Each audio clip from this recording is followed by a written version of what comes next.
All right, welcome back to MinneZona Sports Live. Voldy, we have our 2021 best guest. I'm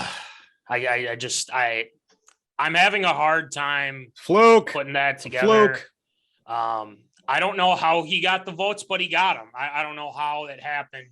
But Cole, we welcome you back.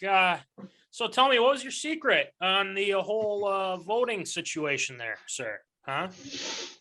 Well, there's a very avid fan base for me, Matt. Very avid fan base. They come out in droves whenever I'm on. You know that. In droves, huh? Me. I don't know, because I wonder if somebody figured out the algorithm of how to vote. I think we got to put some parameters on how people can vote and whatnot. It's fake news, Matt. It's fake news. I won fair and square. Yeah. It's a fluke.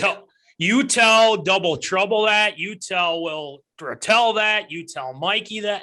We got a whole slew of them. Just saying. I don't know. But anyway, congratulations, though. We give you very much for that. So thank you very much. Out. Welcome back. Well, I think the reason. Well, first of all, we like your hat too. I forgot to mention that your hat looks fantastic. Looks great. I'm glad that you're wearing it and you're wearing the Wolves stuff, and that's what we're talking about today. Because clearly, the Wolves, they play tonight, 7:30. They got the Grizzlies. They had a big game one win, but I'm going to backtrack a little bit because, Cole, I remember you and I were talking about this because you were at the play-in game and checking that out and whatnot. And Voldy, we talked about it on the show not too long ago. Cole, what are your thoughts on the national media? And I'm going to call out ESPN First Take because they did kind of mess things up and said, well, they had confetti, they had fireworks. It was, it's not what happened. But what is your thought on the national media kind of bashing the Wolves after they won the play-in game? For most teams, I'd understand it. I mean, we celebrated a lot for a play-in game. The big problem is when you're the national media, you don't know what in the world we've been through. It has been a miserable 18 years. We've made the playoffs one time in that 18 years. I've been talking with people. The last time that the Timberwolves really made the playoffs, I don't count the 2017 season because I did not like that team. That was a miserable year anyways. But the last time we truly made the playoffs and had a legit team, we're talking, I was 9 years old. Like, I can barely remember anything from that year, let alone truly be able to enjoy it. So we haven't had any sort of success at all in the last 18 years. So I'm not sure exactly what you're expecting from the crowd aspect of it. As this is what happens. And as far as the players go, this is what you want to see from the players. This is what you want to see after a game like this with high emotions. You want to see that people care. You want to see that the players care. So when you go on and you sit there and you clown the team, TNT was a bad case of this immediately after the game. And they went on there and they were playing "We Are the Champions" as we're sitting there celebrating. One shining moment. One shining moment. You had Ernie Johnson saying that the playoffs must have just ended and it was the shortest playoffs ever because apparently the Wolves won the championship. I get it. It's funny, but you got to understand the context of what just happened. They were, I believe, over under on them was like 33.5 wins. They got to 46 in the 7th seed.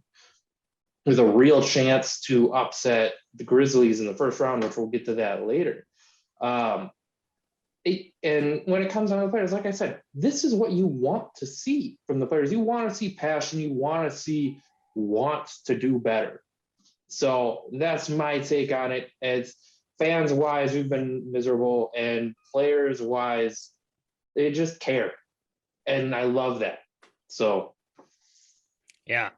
Well, you're not wrong, because when I heard that, when they said, "Oh, fireworks, confetti," and things like, I'm like, after the game, all I saw was PatBev and Ant jump on the scores table. And I think what it was PatBev threw his jersey into the crowd. And do we know where that jersey is? I don't know. All of Joanna Man style back in the day. If you guys ever saw that movie. Yeah. I mean, what's the big deal? He throws his jersey in there. They're like, oh my gosh, it's such an outrage. They're having too much fun. I'd be watching what you say. And I said, if the Wolves win this series against the Grizzlies, I want an apology from those people. Molly Karam, Stephen A. Smith, and Tim Legler, Jay Williams, who was on there too. Want an apology. But anyway, I think we can all agree that they're blowing it out of proportion, and it was something to where people had an opinion on it on Twitter. They thought, well, oh God, the Wolves, why are they all, they're getting all up in there. They're like, oh, they won the championship. It's like, this franchise has suffered long enough. They deserve some happiness. And, I know we make fun of the Wolves sometimes too, but hey, that's just how it is with Minnesota sports. So, all right, well, let's get into the nitty gritty here, guys. Let's take a look at game one.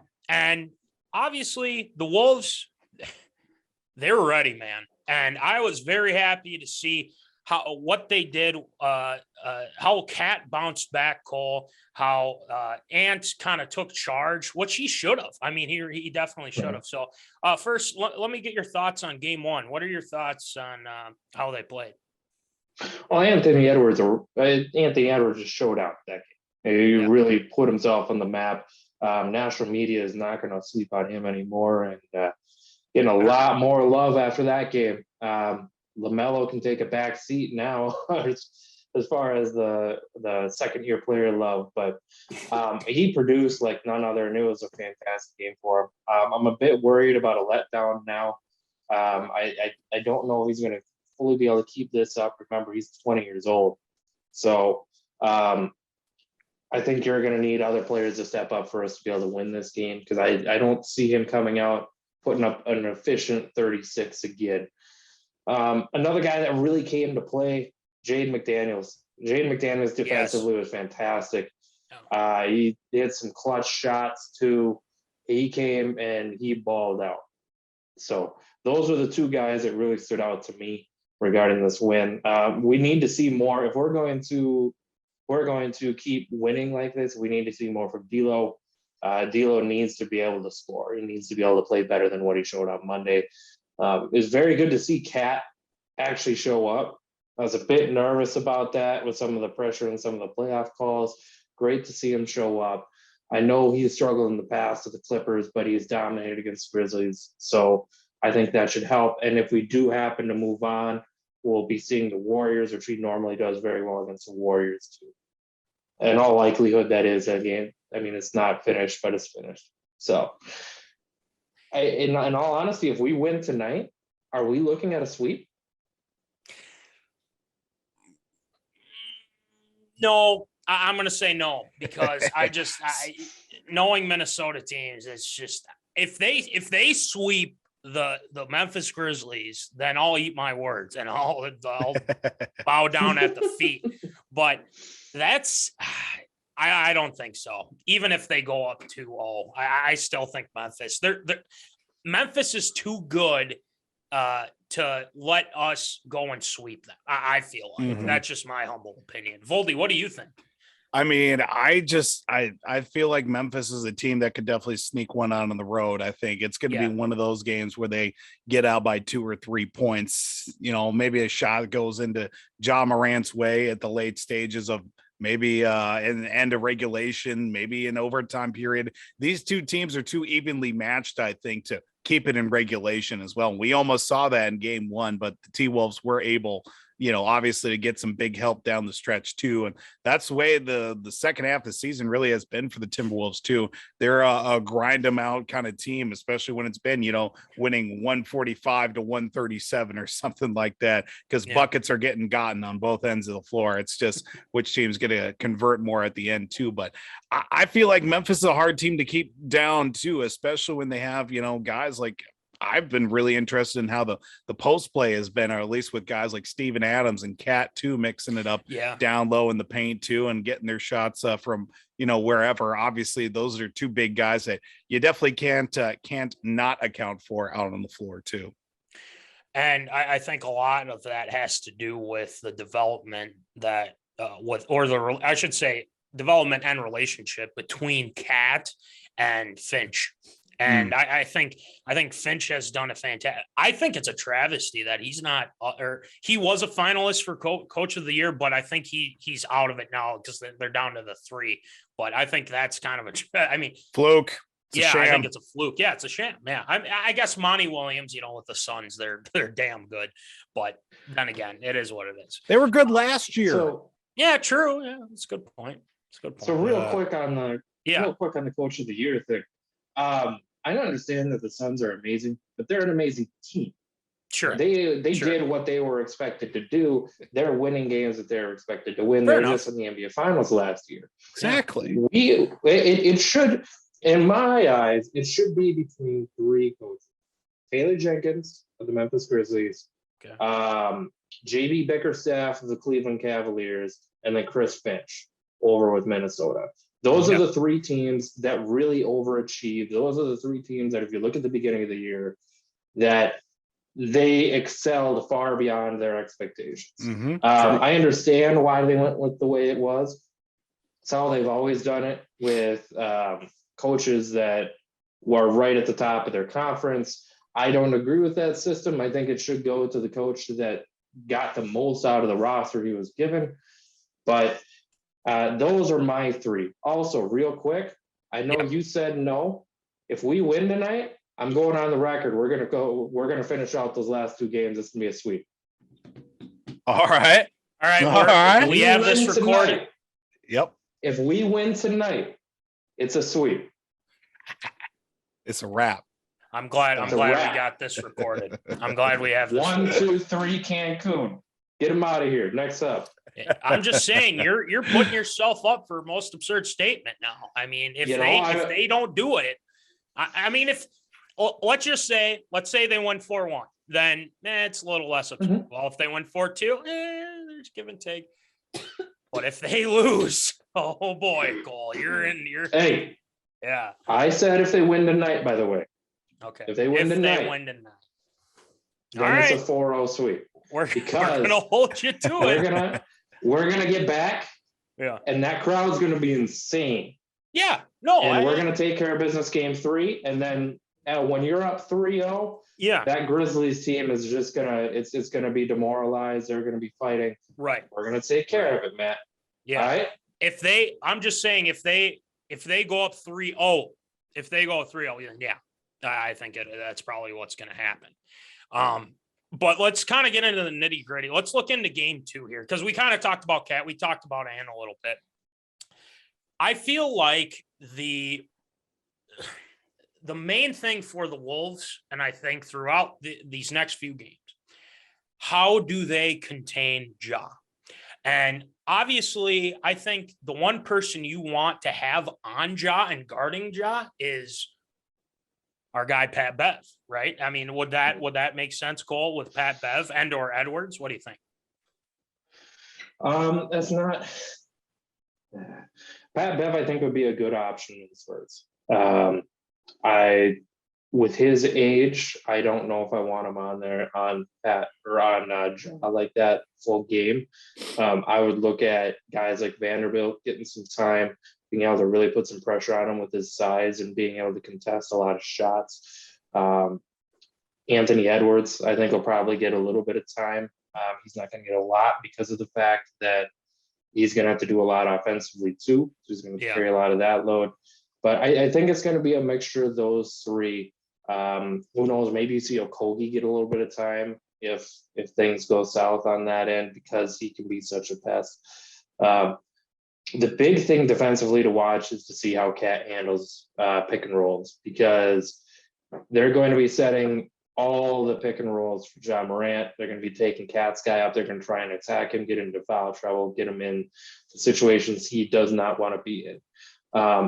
If he gets into foul trouble, it is a very bad sign for us. We're probably in big trouble for that game. But if he can stay out of foul trouble while still playing acceptable defense, then we're good to go. We can start making other moves, and we're starting to look a lot more clean going forward. Let's hope. I think with Ja, he could be. I mean, he's a one-man wrecking crew. I feel like sometimes, and Mhm. Jackson's another guy. Jared Jackson's another guy. I think we got to keep an eye on too. Make sure that he's not getting by us. Mhm. But guys, what does Cat need to do in Game 2 in order to keep consistent here, Cole? Keep his head. Don't let, because one of the biggest problems that we've seen in these big moments is the refs affect the way Karl Anthony Towns plays. You see it starting to get into his head. He starts losing his way. He starts losing his focus on what's going on. He needs to keep his head tonight, and he needs to be able to stay focused on the game, not be arguing with the refs every single call. Another thing is you got to stay out of foul trouble. Like I just said, you need to not be picking up cheap fouls on a rebound. Can't get caught trying to slip your hand in there and all of a sudden it's a quick cheap foul for no reason. We need you on the floor because when you're off the floor, that means more pressure gets put on Naz Reid. I like Naz Reid. This is not the matchup for him. You don't want him playing big minutes. If he's playing big minutes, there's problems.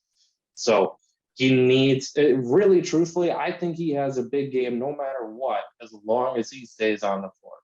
This is an excellent matchup for him. He can blow by Steven Adams. He can post up Jaren Jackson Jr. Jaren Jackson Jr. doesn't have the size to compete with him. It's all about, can you stay on the floor and stay in it mentally? The only person that can stop Cat is Cat. Yep. I think that's a perfect way to put it. And I think if Ant gets hot, man, oh boy, I think we're in good shape. Would you agree with that, Voldy, with Cat just kind of keeping his head and things like that? What do you think? Yeah, because a lot of what we saw in that game is Ja was getting some of the calls, especially when Cat was especially out early, ends up getting fouled out of that contest too. So really getting him out of his rhythm to the point where Ja was able to keep things the way that they were and even swing the favor a little bit towards the Grizzlies side. So I think, him keeping a level head and obviously too, you can't shy away from the contact too. I mean, there's going to be some pretty play down low. He's going to have to stick a shoulder in somebody. And, if it's going to be a situation where he picks up a couple of fouls, let's just hope they're late in the second half where he's, not having to get himself into a tough situation and put his team down in a certain way too. One other thing too, because Cole, I want to ask, after I ask you this question, are they going to win tonight? They won the series. So keep that in mind. Do we have to be worried about Pat Bev? And the reason why I ask that is because we know he can be a pest and, everything like that, but there's a fine line, right? There's a fine line to where you can do that and whatnot, but don't go overboard, because in the playoffs, remember the Chris Paul thing, he pushing Chris Paul and, all hell breaks loose, but he's an emotional player. Like, if you're Finch, if you're the coaching staff, what are you telling Pat Bev before this game? I mean, Pat Bev's no idiot. We all know that. But I mean, what do you tell the guy? Just don't cross that line. You can stay behind the line. Just don't go cross it. What do you think, Cole? Honestly, you're not telling Pat Bev anything at this point. Pat Bev is his own man, walking up there with the beer after the post game, the whole 9 years. He's going to say what he's going to say, and he's going to do what he's going to do. I mean, the guy's track record speaks for itself. I trust him in this situation. He's going to be an irritant. He's probably going to get in trouble with the refs a little bit, but it's all strategic with him. Try and get a couple little things here, a couple little things there to sway the game. As far as like what you try to tell him, I mean, you got to try and make sure he keeps a cool head. If things start going south, because obviously that's when you start seeing the hard fouls on Chris Paul and some of the dirty plays in the past, is when things start going south, and sometimes he'll try and do something that's a bit unethical or a bit out there. But let's face it, you're not saying anything to Pat Bev at this point. Pat Bev's his own man. He's going to do what he's going to do. There's a lot of guys, don't get me wrong, he can be coached up, but you're not going to walk up to him and talk to him about his temperament. Right. But what I'm trying to say too is you don't want him suspended. You don't Right. want to Yes. lose that X factor is what I'm saying. And Yes. I think he's smart enough to know that too. So Yes. I'm not super He concerned will. about it, but I just don't want all hell breaking loose and then we lose the series because he gets suspended for, I don't know, punching John Morant. I don't know. It's something like that. I don't know. Yeah, that's going to be something you just got to trust him. Like, he's been in this Yeah. league long enough. He knows dang well what's going to be both of the line. And he's been a pest to them. I mean, that game Oh, one, yes. he was diving for, loose balls. He was, making 3-point shot, clutch 3-point shots too. So, Mhm. I mean, he's not just doing it defensively, he's doing it offensively too. So we Well, love if you that. remember in the playing game, he almost got one of the Morris twin, Marcus, I think it is. Marcus Yeah. Morris. He almost got him kicked out of the game. Yeah. Right. Messing with him. He was sitting there messing with him over the jump ball. They called a double technical, and the refs didn't realize it at the time, but they had just technically threw out Marcus Morris. Yeah. And then they had some BS about going and reviewing the call and the whole 9 yards, and they reversed it. But he got Marcus Morris kicked out of the gate. That's the type of thing where I'm saying, like, yes, he does some things that technically cross the line, but he's doing it in a way to try and win the game. Yeah. So you got to allow some of that stuff to go on so you can try and win. Sure.